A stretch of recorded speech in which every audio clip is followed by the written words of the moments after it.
Bonjour à tous et à toutes. Bonjour. Et bienvenue sur la chaîne J'alimente ma santé, votre chaîne sport, alimentation, santé et bien-être. Alors n'hésitez pas à cliquer sur le bouton en bas à gauche s'abonner si vous aimez le contenu qu'on vous propose sur cette chaîne. Comme ça vous pourrez être tenu au courant de toute notre actualité.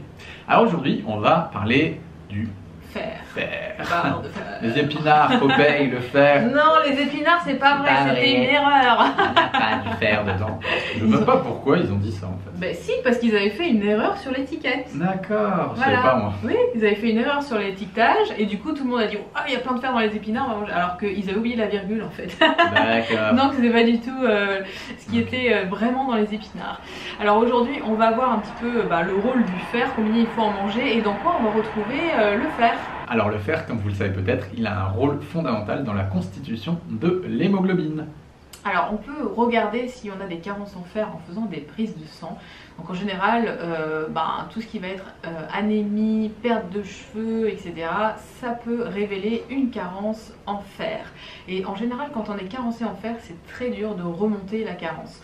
Alors il faut à peu près 18 mg par jour de fer. Alors je vous ai noté où est-ce qu'on retrouve le fer de manière générale dans les aliments. Alors, qu'est-ce qui va être en premier ? On a encore le cacao.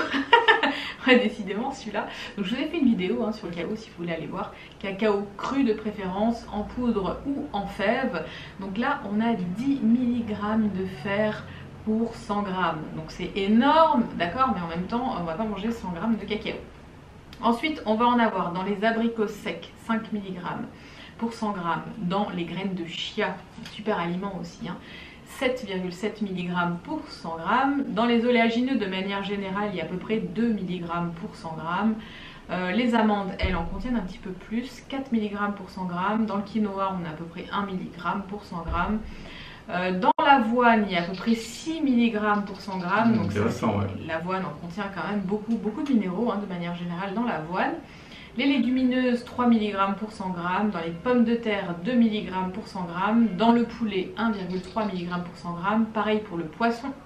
Dans la viande rouge, il y en a un petit peu plus, 2 mg pour 100 g, et dans les féculents complets, il y a à peu près 1 mg pour 100 g. On voit que dans la viande, c'est pas non plus, contrairement à ce qu'on peut croire, dans la viande rouge, dans le poulet, il n'y a pas non plus des quantités astronomiques de fer. Non, on en a quand même beaucoup dans les produits d'origine végétale. Donc qu'est-ce qui peut se passer si on manque de cet oligo-élément aussi ? Souvent de la fatigue. Oui, on peut retrouver vraiment, on peut se retrouver complètement épuisé, fatigué, et comme je le disais tout à l'heure, perdre ses cheveux, on le ressent de toute façon de manière générale, il y a vraiment cet épuisement. On peut se retrouver aussi très blanc. On retrouve beaucoup de personnes qui sont anémiées, qui ont une couleur, un teint vraiment très blanc. Donc il faut faire attention vraiment à avoir cette quantité de fer au moins tous les jours journaliers, ou alors voir à se complémenter, mais c'est pas évident aussi de pouvoir remonter une carence comme je le disais tout à l'heure. L'idéal c'est d'aller faire une prise de sang et de voir s'il n'y a pas un problème de ce côté-là, si vous êtes fatigué, fatigue chronique, etc. Donc allez voir s'il n'y a pas une anémie là derrière, et puis essayez de consommer un maximum d'aliments qui contiennent du fer. Voilà, je pense qu'on a fait le tour sur cet oligo-élément. Ouais. Nous en attendant, n'hésitez pas à nous mettre en commentaire peut-être votre expérience, votre vécu. Je sais qu'il y a beaucoup de personnes qu'on a eu en coaching, en accompagnement, qui nous disaient voilà, j'ai eu une carence en fer, etc. etc. Donc c'est toujours intéressant de partager son expérience. N'hésitez pas non plus à mettre un petit pouce bleu si vous avez apprécié cette vidéo. Et puis nous, on vous envoie une quantité astronomique, donc positive. Ciao. Ciao.